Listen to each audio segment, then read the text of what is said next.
মঙ্গলবার বীরভূমের ময়ূরেশ্বর ২ নম্বর ব্লকের অন্তর্গত নতুনপল্লী স্কুল মোড় সর্বজনীন দুর্গাপূজা মণ্ডপ ভার্চুয়ালিভাবে উদ্বোধন করলেন রাজ্যের মুখ্যমন্ত্রী মমতা বন্দ্যোপাধ্যায়। মূলত প্রত্যেক বছরের মতো এবছরও ভার্চুয়ালিভাবে একাধিক পূজা মণ্ডপ উদ্বোধন করে চলেছেন রাজ্যের মুখ্যমন্ত্রী।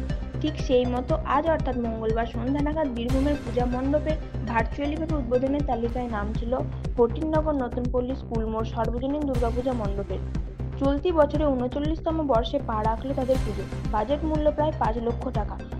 আর এই পূজা মণ্ডপেরই আজ সন্ধ্যা নাগাদ ভার্চুয়ালিভাবে উদ্বোধন করলেন রাজ্যের মুখ্যমন্ত্রী মমতা বন্দ্যোপাধ্যায়। এদিন এই পূজা মণ্ডপে উপস্থিত ছিলেন ময়ূরেশ্বর থানার ওসি, ময়ূরেশ্বর ২ নম্বর ব্লক তৃণমূল কংগ্রেস সভাপতি সহ এই পূজা কমিটির সদস্যরা।